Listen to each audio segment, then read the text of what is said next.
In this video, we'll introduce a new technique for finding integrals or antiderivatives, and that's integration by parts. So our next sort of main venture is into the idea of integration techniques, different ways we can sort of look at integrals and work with them to try to figure out what the antiderivative or the answer should be. As was mentioned before, antidifferentiation is a lot harder because there's no real direct rules that we can use to combine simpler integrals into more complicated ones. We need these sort of tricks to see how to figure out these problems. So where did our first trick for integration come from? Well, our first trick was the substitution method. And where did this come from? Well, this came from thinking about the chain rule for derivatives and how do we work that backwards to get to something we can use to find antiderivatives. What we're going to start with here is let's pick a different rule for derivatives and see if we can use that to tell us any possible tricks we could use to find antiderivatives of functions. And our choice here is going to be the product rule. And so we'll take the product rule and we'll see where that gets us in terms of finding a trick we could use to find antiderivatives. So the product rule for differentiation, what did this say? Well, it said if I have two functions f and g, then what did I know? Well, if I differentiate the product, this is the same thing as the derivative of f times g plus f times the derivative of g. But now, how can I use this to say something about antiderivatives? Well, this expression tells me that this whole thing on the right is a derivative of this guy.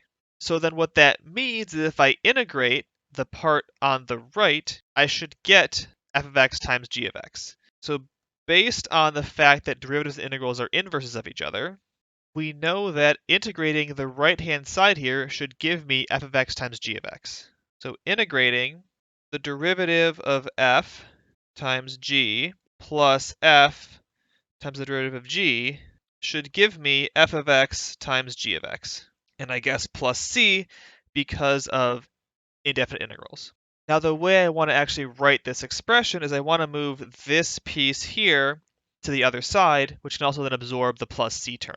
And if I do that, I get the following. Integral of f of x times the derivative of g of x dx equals f of x times g of x minus the integral of g of x times the derivative of f of x dx. Or in different notation, integral of f of x times g prime of x dx equals f of x times g of x minus the integral of g of x f prime of x dx. And you might at first think this is not really that useful of a technique, but it turns out there is a lot of problems that can be simplified by moving a derivative from one term to the other. And we'll see an example of that at the end of this video to give you an idea of where this is headed. So integration by parts is exactly that formula.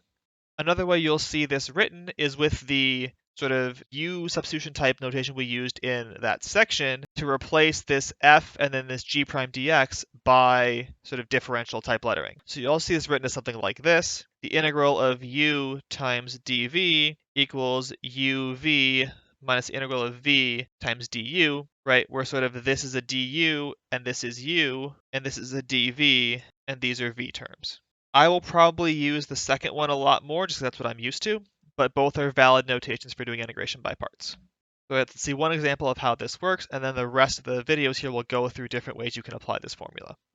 So here's what if I find the integral of x times e to the x. And we can sort of see here why moving a derivative around can be helpful, right? What happens if I differentiate x? Well, I differentiate x, it goes to 1 and it's gone. And then I have lost the issue that I have here, right? The issue here with doing this normally is that I have a product. And up to this point, we have no way of handling the integrals of products. Integration by parts lets us do that by potentially letting us simplify the problem to something we can actually handle. So I'm going to set u to be x, so then du is dx. dv is going to be e to the x dx, and so then v is e to the x. Now, our integration by parts formula says the following, and now I can plug all my definitions in. So u dv is x e to the x dx, and that's why I picked u and v in that way, because that gave me the thing I want to compute on the left, equals u times v, so x e to the x, minus the integral of v du. But now this last integral I can do. I know what that is because that's just integral of e to the x, which is just e to the x. So x e to the x minus e to the x plus c, that is my answer. So because we differentiated a polynomial, that went away, and then I could solve the integral normally using formulas we already had. So that's the basic idea of doing integration by parts, which is our only way we have so far of dealing with integrals of products. It's more complicated than the product rule, but it gives us a way to handle products in a way that can work sometimes. We'll see more examples in future videos, but this gives you the basic idea of how you can approach problems and try to solve integrals of products using integration by parts.